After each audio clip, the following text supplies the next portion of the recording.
I am Evelyn Carter, 29 years old. 6 months ago, I lost my house. And when I asked my parents for help, they said something to me that I will never forget for the rest of my life. That night, my apartment burned down. I lost 7 years of memories in a matter of hours. When I called my parents, desperate and broken, my stepfather said 5 words I'll never forget. Not our problem. Be more careful. But that wasn't the worst part. The worst part came a week later when the insurance company told me my parents had been listed as the sole beneficiaries on my policy, a policy I never signed. And 3 days after that, a fire investigator asked me one simple question that changed everything. Who had access to your apartment last week? I knew the answer. My mother had visited, for the first time in 2 years. Before I continue, please like and subscribe, but only if this story truly resonates with you. And tell me in the comments, where are you watching from tonight and what time is it there? Now, let me take you back to the night everything changed. February 12th, 3:17 in the morning. The smoke alarm screamed at 3:17 a.m. I jerked awake to darkness so thick I could taste it. Acrid, chemical, wrong. My lungs burned before my brain caught up. Fire. I didn't think. Couldn't think. My hand found my phone on the nightstand, and I ran. Barefoot, pajamas, nothing else. The hallway was a tunnel of black smoke lit orange from somewhere below. I hit the stairwell door so hard my shoulder would bruise for weeks. 4 flights down, each step a prayer, each breath a knife. When I burst onto the sidewalk, the February air hit me like a slap. I stood there shivering in my thin cotton pajamas, watching flames lick out of my 4th-floor window. Unit 4B, my home. A firefighter approached me, his face grim beneath his helmet. "Ma'am, are you the resident?" I nodded. Couldn't speak. "I'm sorry." He didn't look away. "Everything in that unit is gone." Gone. The word didn't make sense. 7 years of my life were in that apartment. Photos of my grandparents, the only ones I had. The guitar my late stepfather had given me when I was 16. My college diploma. My laptop with every project, every memory, every piece of who I'd become since leaving home. All of it. Smoke and ash. I sank onto the curb, still clutching my phone. The screen showed 3:47 a.m. Around me, neighbors gathered in robes and slippers murmuring. Someone draped a blanket over my shoulders. I don't remember who. My hands shook as I pulled up my contacts. Mom, Dad. They would know what to do. They would come. I pressed call. The phone rang. And rang. And rang. 8 rings before she picked up. "Evelyn?" My mother's voice was thick with sleep. And something else. Annoyance. "Do you know what time it is?" "Mom." My voice cracked. "There was a fire. My apartment. Mom, I lost everything. I don't have anywhere to go. I don't... Oh." A pause. Long. Empty. "That's unfortunate." Unfortunate. Like I'd spilled coffee on my shirt. I heard rustling, then my stepfather Richard's voice in the background. Patricia handed him the phone. "Evelyn, what's going on?" I told him again. The fire, the smoke, standing on the sidewalk with nothing but my phone and the clothes on my back. I was crying now, I realized. Couldn't stop. His response came flat, final. "This isn't our problem, Evelyn. You should have been more careful. You're an adult now." The line went dead. I sat there for a long time, phone still pressed to my ear, listening to silence. The firefighters kept working.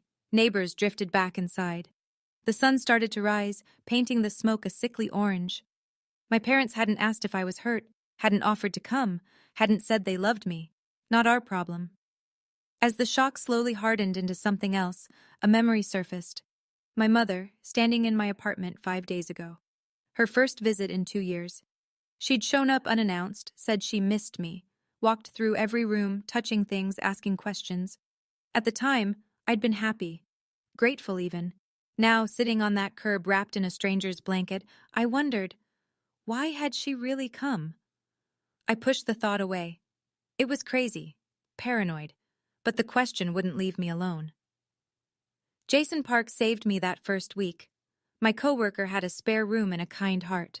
He didn't ask questions when I showed up at his door at 6 a.m. with ash in my hair and nothing but my phone, just handed me a cup of coffee and said, "Stay as long as you need." 3 days later, I finally felt human enough to deal with the insurance. I called my renter's insurance company, expecting the usual bureaucracy, claim forms, waiting periods. But the customer service rep, Greg according to his flat Midwestern voice, asked a question that made me pause. "Ms. Carter, can you confirm your relationship with Richard and Patricia Carter?" I blinked at my borrowed laptop screen. "They're my parents, my mother and stepfather. Why?" Silence. Too long. "Ms. Carter, I think you need to come to our office. There's something you should see." "Can't you just tell me over the phone?" "I really think—" He cleared his throat. "It would be better in person." I made an appointment for the next morning. After I hung up, I sat staring at the wall for a long time. Jason found me like that when he got home from work. "Evelyn, you okay?" "The insurance company wants me to come in, something about my parents." "Your parents? What do they have to do with your insurance?" "I don't know." I met his eyes. "But the guy mentioned something about a beneficiary designation form dated 6 months ago." Jason frowned. "Beneficiary? On renter's insurance? That's weird." "Yeah." I hugged my knees to my chest. "That's what I thought too." That night, I barely slept. Something was wrong. I could feel it. I just didn't know how wrong. The insurance office smelled like stale coffee and bad news. Greg was younger than he'd sounded, maybe 30, with apologetic eyes behind wire-rimmed glasses. He led me to a small conference room and closed the door. "Ms. Carter, I want to start by saying I'm very sorry about your loss." "Thank you, but you didn't bring me here for condolences." He sighed, slid a folder across the table. I opened it. My policy. Standard stuff.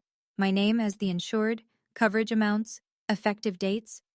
Then I turned to the last page.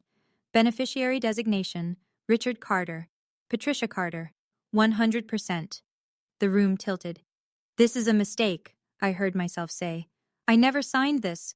I would never—" "Ms. Carter." Greg pointed to the bottom of the page. "That's your signature." I looked. It did look like my signature. The same loops, the same slant. But I knew. I had never held this pen. Never seen this document. "This form was submitted 6 months ago," Greg continued quietly. "The original policy had you listed as your own beneficiary, as is standard. Someone changed it. 6 months ago. And the payout amount? $150,000. He paused. "Ms. Carter, there's something else. A fire investigator called us this morning. He's been asking about this policy." My hands were shaking. I pressed them flat against the table. Why would a fire investigator care about my insurance beneficiaries? Greg held my gaze. "I think you know why." I did know. The answer was sitting in my chest like a stone, but I couldn't say it out loud, not yet. Someone had forged my signature, changed my beneficiaries, and 5 days before my apartment burned down, my mother had visited for the first time in 2 years. Coincidence. I didn't believe in those anymore. Marcus Webb looked exactly like what a fire investigator should look like. Weathered face, sharp eyes, and a handshake that meant business. We met at a coffee shop 3 blocks from the insurance office. Neutral ground. "Miss Carter," he set down his cup. "I'll be direct with you. I don't think your fire was an accident." The words hung between us. "What makes you say that?" "Fire patterns." He pulled out his phone, showed me photos I didn't want to see. My bedroom, charred black. "See this? The point of origin is here, near the outlet behind your dresser, but there's no evidence of electrical failure, no frayed wires, no surge damage." "What does that mean?" "It means someone helped that fire along." He put his phone away. "I've been doing this for 22 years. I know what accidental looks like. This isn't it."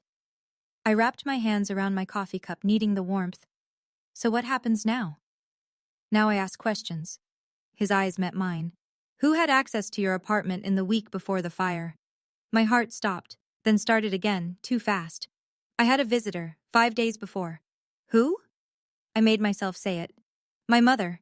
Marcus didn't react, just nodded slowly, like a puzzle piece clicking into place. I checked the building's entry logs. Electronic locks, they keep records. Only 2 people accessed your unit that week. You.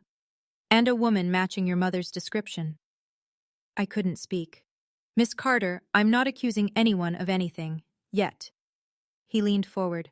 But I need you to understand, this investigation is active. If there's anything else you know, anything at all, now's the time. I thought about the insurance form, the forged signature, the $150,000. There might be, I said. Something else. That night, I called my mother. I kept my voice light, casual, nothing wrong here. Mom, I just wanted to thank you for visiting last week. It meant a lot. A pause. When she spoke, her tone was careful. Oh, yes, I missed you, sweetie. It had been too long. It really had. I picked at a thread on Jason's couch. Hey, quick question. Did you notice anything weird in my apartment? Anything off? The fire investigator keeps asking. Fire investigator? Her voice sharpened. Why would they investigate? Apparently, they think it might not be an accident. Silence. I counted the seconds. 1, 2, 3, 4. Evelyn. Her tone had changed completely now. Cold. Controlled. Don't talk to those investigators without a lawyer. They twist your words. Why would I need a lawyer, Mom? I'm the victim here. I'm just trying to protect you. From what? Another long pause. In the background, I heard Richard's voice, muffled, asking something. I have to go, Patricia said abruptly. Your father needs me. Stepfather. What? Richard is my stepfather, not my father. The line went dead. I stared at my phone. My hands weren't shaking anymore. That surprised me. Something had shifted in the last few days. The grief was still there. For my apartment, my things, the life I'd built. But underneath it, something harder was forming. Clarity. Her advice hadn't been about protecting me. It was about protecting herself. I texted Marcus Webb. We need to talk. I have more information. His reply came in seconds. Tomorrow. 9 a.m. Same place. I didn't sleep that night either. But this time, it wasn't fear keeping me awake. It was the beginning of a plan. The call started the next morning. Aunt Margaret was first. My mother's younger sister, the one who always sent birthday cards, always remembered. Honey, her voice dripped with concern. Your mom called me last night. She's so worried about you. Worried about what? Well, a delicate pause. She said you've been saying some strange things. About the fire. About her. I sat up straighter. I haven't told anyone anything. Evelyn, sweetheart, it's okay to struggle. What you went through, losing everything like that, anyone would have trouble coping. My stomach turned cold. What exactly did she tell you? Just that you're under a lot of stress. Maybe having some kind of breakdown. Margaret's voice softened. She's worried you might say things you don't mean. Crazy things. Crazy. There it was. I'm not crazy, Aunt Margaret. No one's saying you are, honey. We're just... Did she email the whole family? Or just call? Silence. That was answer enough. Get some rest, sweetheart, Margaret said finally. We're all praying for you. She hung up before I could respond. I immediately checked my email. Nothing from family. But there was one from HR at my company, marked urgent. The timestamp showed it had arrived 2 days ago. I'd been so focused on the insurance nightmare that I'd missed it entirely. My blood ran cold as I read it. We received an anonymous call expressing concern about your mental state following recent personal trauma. While we support all employees through difficult times, we need to schedule a meeting to discuss your current fitness for work. I read it twice, 3 times. She wasn't just trying to steal my money, she was trying to steal my credibility, my job, my life. Before I could even speak, she was making sure no one would believe me. The anger that rose in my chest was unlike anything I'd ever felt. Cold, clear, deadly calm. Game on, Mom. Marcus Webb raised an eyebrow when I told him about the HR email. That's a bold move, he said. Discrediting you before you can talk. It means she's scared. It means she's strategic. He tapped his pen against his notebook. We need something concrete, something she can't explain away. That's when I remembered. The building, I said slowly. They installed new security cameras 2 months ago, in all the hallways. Marcus was already pulling out his phone. What's your building manager's name? 20 minutes later, we were sitting in Mr. Henderson's cramped office, watching footage on a small monitor. Here, Henderson pointed at the screen. February 7th. That's the day you mentioned. I watched my mother walk down the 4th-floor hallway. She carried a large black bag, the kind you'd use for a gym or an overnight trip. She glanced around before entering my apartment. The timestamp read 2:07 p.m. Henderson fast-forwarded. My mother emerged at 5:12 p.m. 3 hours. She'd told me she only stopped by for 30 minutes. But that wasn't the worst part. Wait, I leaned forward. Where's the bag? We watched again. She walked in carrying the bag. She walked out empty-handed. Can you check the other cameras? Marcus asked. Stairwells? Parking garage? Henderson nodded and started clicking. We found it on the service entrance camera. Patricia, walking to her car at 5:15 p.m. No bag. She hadn't taken it out that way either. She left it in my apartment, I said quietly. Marcus made a note. That bag is key. Fire investigators found something suspicious near the outlet, still being analyzed at the lab, but if we can prove what she brought in. The 3-hour visit, the missing bag, the suspicious fire origin. Finally, we had a direction. Diana Reeves was exactly what I needed. A lawyer who specialized in insurance fraud and didn't believe in sugarcoating. This signature is good. She held the beneficiary form up to the light in her downtown office. Professional even, but not perfect. What do you mean? She pulled out a magnifying glass. Old school, but effective. See these points here? And here? She traced invisible lines on the paper. Hesitation marks. When someone forges a signature, they naturally slow down at certain points, trying to get it right. Your real signature is fluid. You've been signing your name for years. This one has at least 3 places where the pen paused. Hope flickered in my chest. So you can prove it's fake? I can hire a forensic document examiner who can prove it's fake. Diana set the paper down. What's more interesting is the submission method. This form wasn't mailed in. It was submitted directly at the insurance office.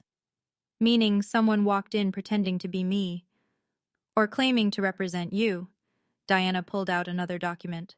I've already requested the visitor logs for that date, and I spoke with the clerk who processed this form. My heart rate spiked. What did they say? He remembers a woman, middle-aged, brown hair, said she was handling paperwork for her daughter who was too busy with work. Diana's smile was sharp. Does that description ring any bells? Brown hair. My mother had been dyeing her gray for years. Can he identify her in a lineup? He's willing to try. Diana gathered the papers. Between the security footage, the signature analysis, and a potential eyewitness, your mother may have outsmarted herself. I let out a breath I hadn't known I was holding. What do we do now? Now? We wait for her to make another move. We didn't have to wait long. The invitation came 3 days later. My mother's voice on the phone was honey-sweet, a tone I recognized from childhood, the one she used when she wanted something. Evelyn, honey, the family's been so worried about you. I'm hosting a little gathering this Sunday. Nothing fancy, just people who love you, coming together to show support after everything you've been through. I almost laughed. Almost. A gathering? At our house, around 2 o'clock. Uncle Thomas, Aunt Margaret, the cousins. Everyone wants to see you. Make sure you're okay. Make sure I'm the crazy one, she meant. Make sure everyone sees poor, unstable Evelyn before she can say anything damaging. I'll be there, I said. Really? She couldn't quite hide her surprise. That's wonderful, sweetheart. It'll be so good for you to be around family. I hung up and immediately called Marcus. Don't confront her, he warned. We need more time. The warrant's being processed, but these things take days. I won't confront her, but I need to be there when the truth comes out. He was silent for a moment. Fine, but be careful, and I'll be there within 30 minutes of your signal. Next, I called Diana. How's the witness identification coming? Done. I could hear the satisfaction in her voice. He picked your mother out of a 6-photo lineup. No hesitation. Finally, I texted Jason. Remember that favor I mentioned? About cloud backups and subpoenas? His reply was immediate. Already on it. Legal process takes time, but I found something interesting. Call me. I looked at my phone. 3 allies, a witness, video footage, and a family gathering where my mother planned to prove I was crazy. She thought she was setting a trap. She didn't know she was walking into one. My parents' house looked exactly as I remembered. White siding, manicured lawn, American flag by the door. The picture of suburban respectability. I parked on the street and sat in my borrowed car for a long moment, steadying my breath. 15 people. That's how many cars lined the driveway. 15 witnesses to whatever my mother had planned. The door opened before I could knock. Patricia stood there in her Sunday best, cream blouse, pearl earrings, concerned maternal expression perfectly in place. Evelyn! She pulled me into a hug, holding on too long, too tight. Her voice carried for the audience behind her. My poor baby, I've been so worried about you. Over her shoulder, I saw them. Aunt Margaret, Uncle Thomas, cousins Brian and Michelle. Faces I'd known my whole life, all watching me with the same expression. Pity. Careful, calibrated pity. She'd done her work well. Come in, come in. Patricia kept an arm around me, guiding me into the living room like I might break. Everyone's here for you. The room fell quiet as we entered. I scanned the faces. Richard stood in the corner by the fireplace, avoiding my eyes, phone clutched in his hand. Aunt Margaret approached first. Honey, she took my hands in hers. Your mom's told us what you've been going through. It's okay to not be okay.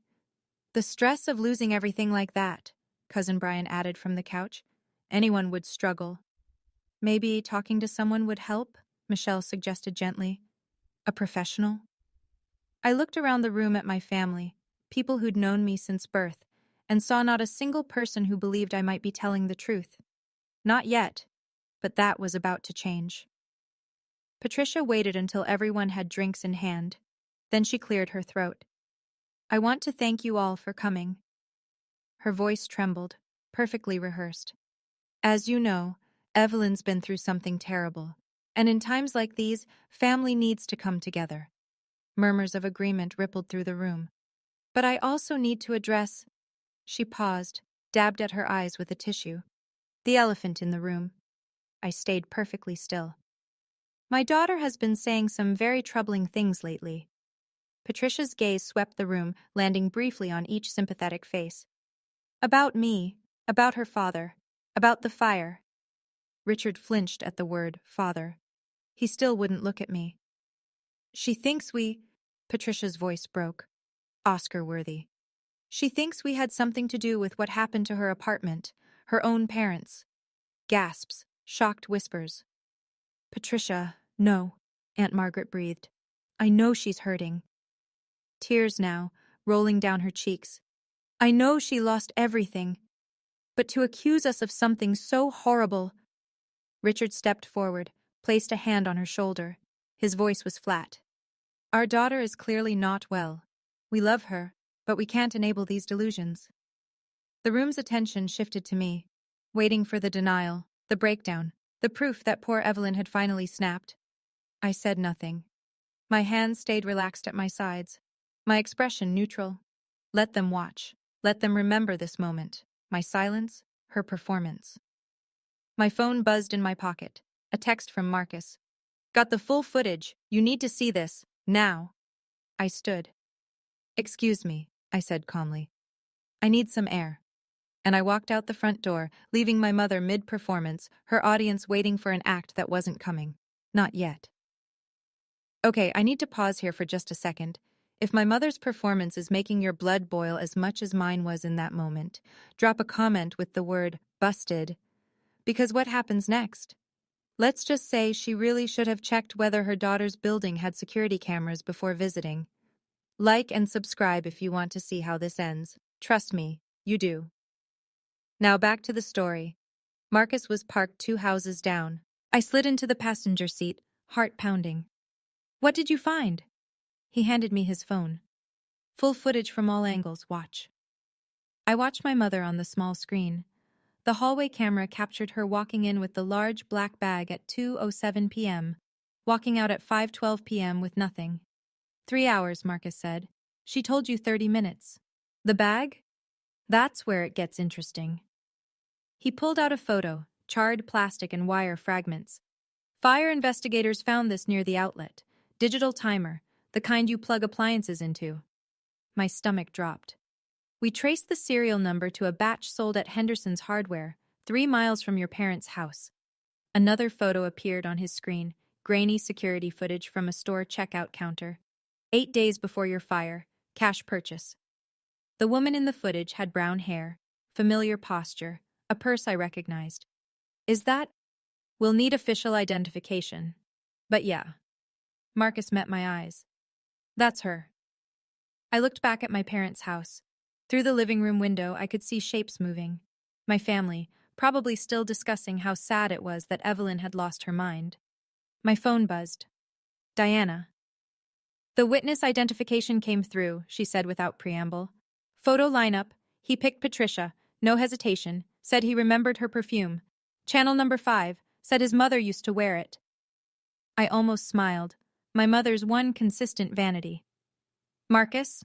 I turned to him. How long until you can make an arrest? I submitted the warrant application 2 days ago, right after the witness ID came through.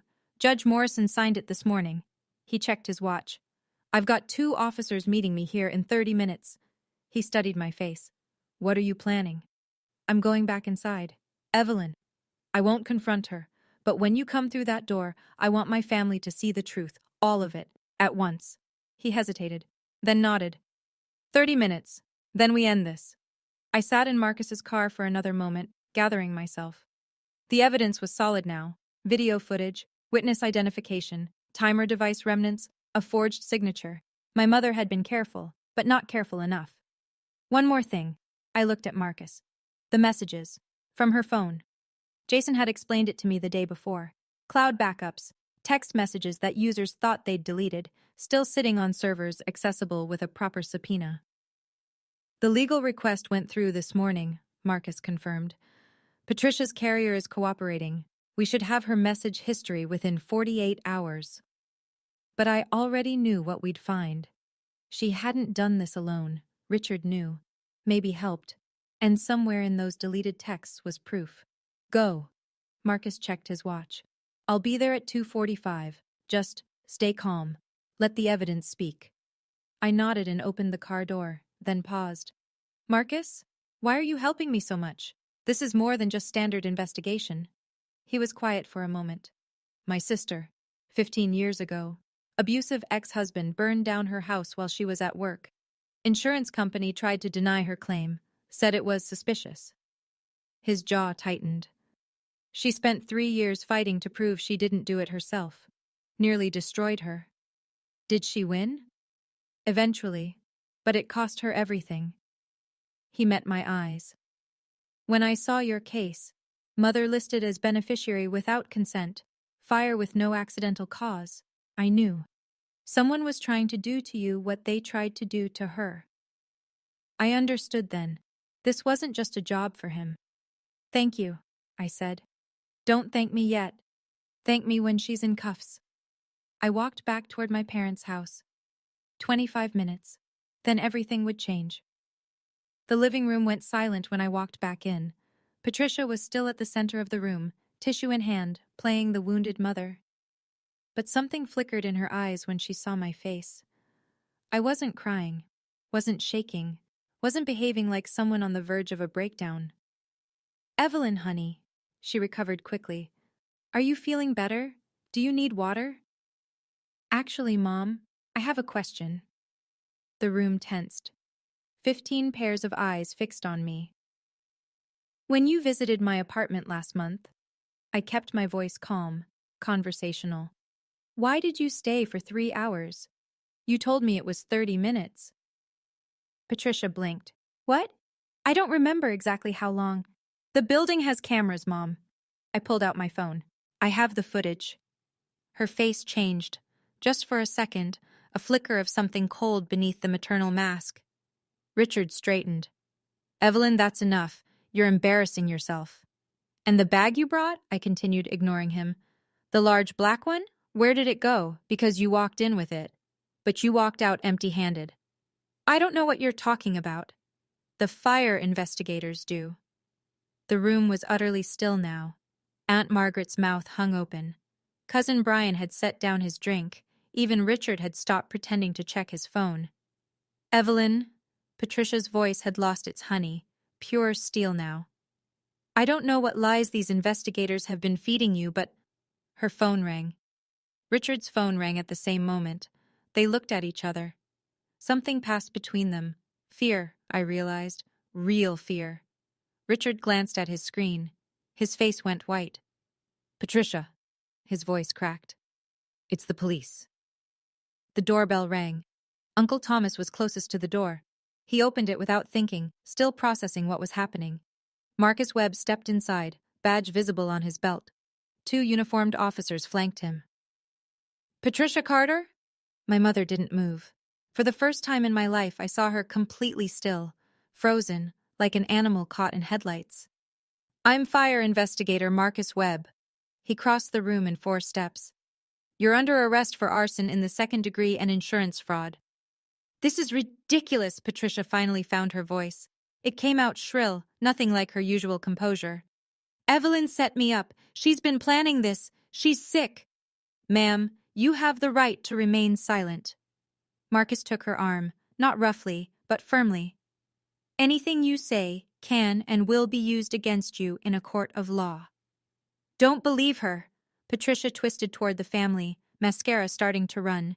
"She's unstable. She's been making things up since the fire." "You have the right to an attorney. If you cannot afford one, one will be provided for you." The handcuffs clicked into place. The sound echoed in the silent room. Richard tried to step toward his wife, but the 2nd officer blocked him. "Mr. Carter, we have questions for you as well. Please come with us." I wasn't." Richard's face crumpled. "It was her idea. All of it. Richard?" Patricia's scream was raw. "Shut up!" But it was too late. The family had heard. Aunt Margaret sank into a chair, hand over her mouth. Cousin Brian looked like he might be sick. Uncle Thomas just stood there, shaking his head slowly. I watched them lead my mother out the door. She didn't look back at me. She didn't have to. We both knew how this ended. For a long moment after the police cars pulled away, no one spoke.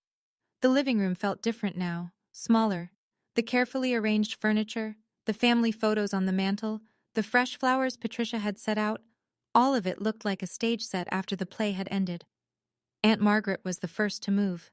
She rose from her chair and walked toward me, tears streaming down her face. "Evelyn," her voice broke. "I'm so sorry. I should have listened to you. I should have—" "You didn't know." "I should have asked." She took my hands in hers. "You're my niece, and I believed her. I always believed her." Cousin Brian approached next. "I can't believe that she would—" He couldn't finish the sentence. "She did." I said it simply. No anger, just fact.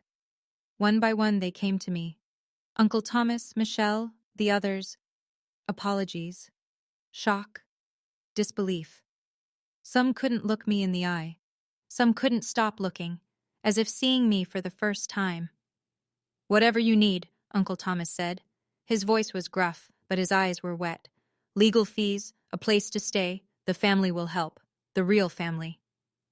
I thought about that word, family, what it meant, what it should mean.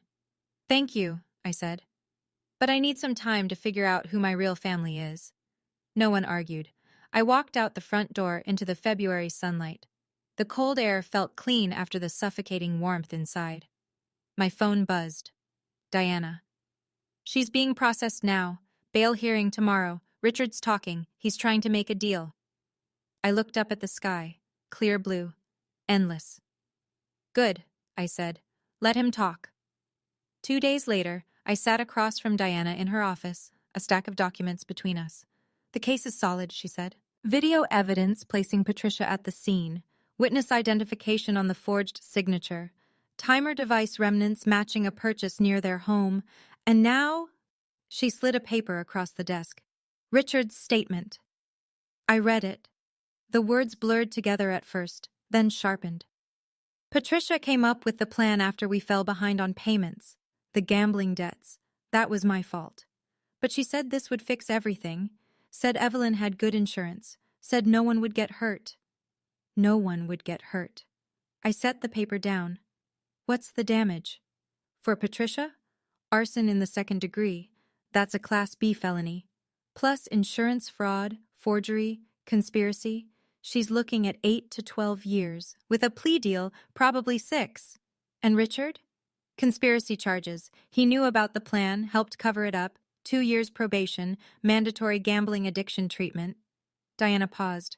He's agreed to testify against her. I nodded slowly. The insurance payout? Already being redirected. You're the rightful beneficiary. Always were. The company's cooperating fully. $150,000 minus legal fees should be in your account within 60 days. I thought about that money, what it represented. Everything I'd lost, converted to a number. I want a restraining order, I said, against both of them. That can be arranged. And I want this kept quiet, no media circus. Diana nodded. The court can seal certain records, especially given the family nature of the case. I stood and looked out her window at the city below. People walking, living their lives, unaware. Thank you, Diana. You did the hard part, she said. I just handled the paperwork. Quick check-in, everyone. If you've ever had to cut ties with family members for your own sanity, type, I had to, in the comments. Because I know I'm not alone in this. And if this story is hitting different for you tonight, share it with someone who needs to hear that setting boundaries isn't betrayal. It's survival. Okay, let me tell you what happened after. News travels fast in small communities. Within 2 weeks, everyone knew. The church my mother had attended for 30 years, the book club she'd hosted, the neighbors who'd admired her garden, all of them, whispering behind closed doors. Aunt Margaret kept me updated whether I wanted to hear it or not. The pastor asked her not to come back, she told me over coffee, said it was too disruptive for the congregation. Can you imagine? Patricia, who organized the Christmas bazaar for a decade. I could imagine. I could imagine it very well. Richard lost his job, she continued. The store owner didn't want the publicity, and someone spray-painted their garage door, had to repaint it twice. I didn't feel satisfaction. I didn't feel pity either, just a hollow kind of nothing.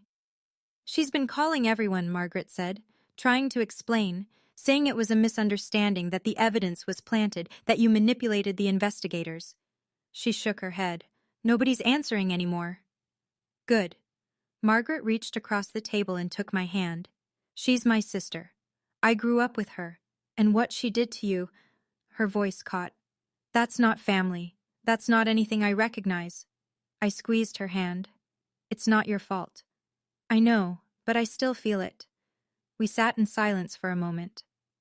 Outside the coffee shop window, life went on. Cars passed, people laughed, the world kept spinning. The gambling, I finally said. How bad was it? Richard's gambling? Margaret's face darkened. Bad.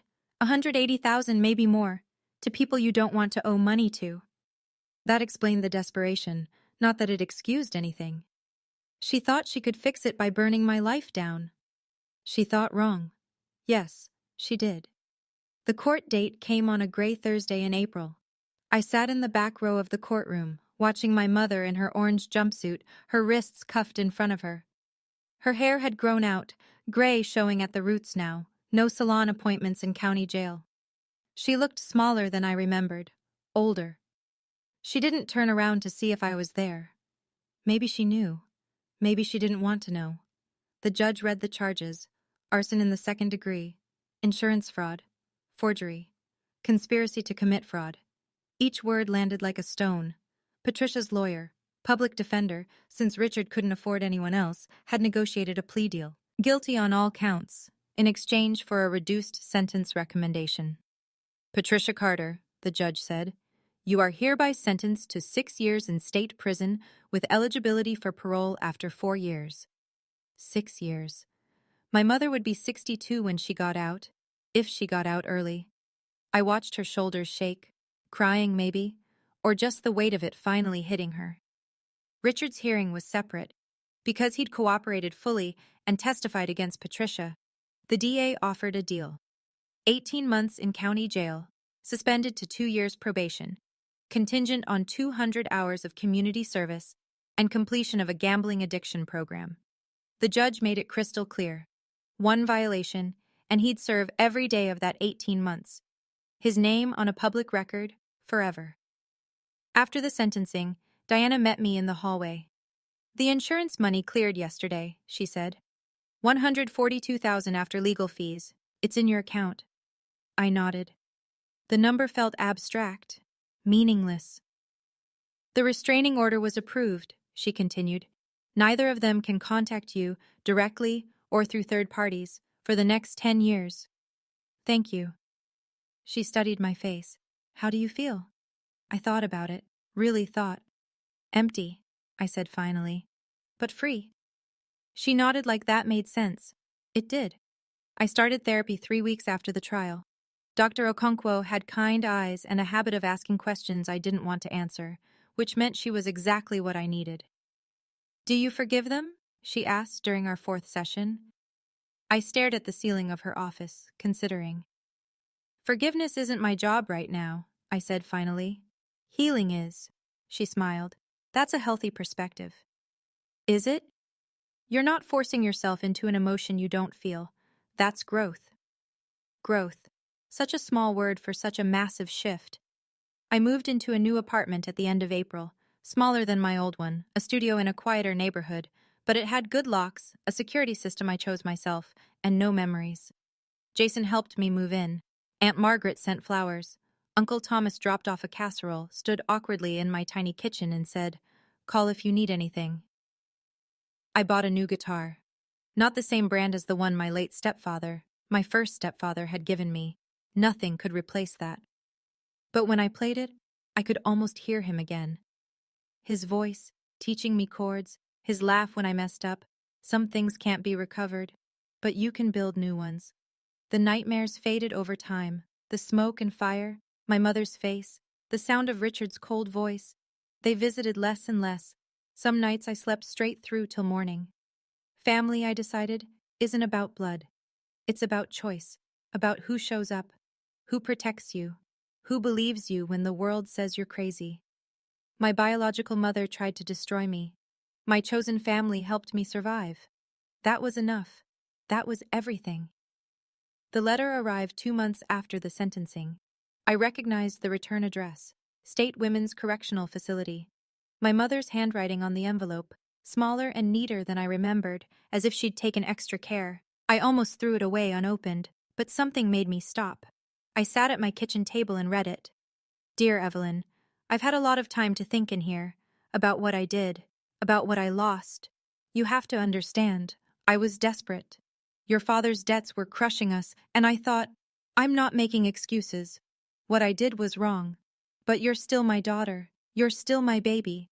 Please come visit me. Please let me explain. I'm still your mother. Love, Mom." I read it twice, 3 times. Then I got a piece of paper and wrote back, not to send, just for myself. "Patricia, you were my mother, but the woman who raised me would never have tried to kill me for money. I don't know who you are, and I don't need to find out. Don't write again." I folded the letter carefully, put it in my desk drawer. Maybe someday I'd send it, maybe not. Then I blocked the prison's incoming mail through my post office. Professional, clean, final. Jason came over that evening for dinner. He noticed the envelope in my trash. "From her?" "Yeah. You okay?" I thought about the question, really considered it. "Better than okay," I said. "I'm free." He smiled. "You want help making dinner?" "Please." We cooked together in my tiny kitchen, pasta with vegetables, nothing fancy. Music playing softly from my new speaker, my new guitar leaning against the wall. It wasn't the life I'd planned. It was better. I'm sitting in my apartment now, looking out the window at the city lights. 6 months since the fire. 4 months since the trial. A lifetime since I stopped believing that family meant safety. Sometimes I think about what I lost. The photos that can't be reprinted. The guitar that sang with my stepfather's voice. The naive belief that my mother loved me more than money. Those things are gone. But here's what I found. Strength I didn't know I had. Friends who became family. The ability to trust my own instincts, even when everyone around me said I was wrong. Fire destroys. Everyone knows that. But what they don't tell you is that fire also reveals. It burns away the surface, the pretenses, the lies, the carefully constructed images, and shows you what's underneath. My mother's love was conditional. It always had been. The fire just finally showed me the price tag. If you're watching this, if you're in a family that makes you feel crazy for telling the truth, you're not crazy. You're awake. And being awake is terrifying at first, but it's also the beginning of freedom. I'm Evelyn Carter. I'm 29 years old. And my mother tried to burn down my apartment for insurance money. She failed. Not because I was smarter, not because I was lucky, but because I finally stopped protecting people who would never protect me. That's the hardest lesson, and the most important one. You're allowed to save yourself, even from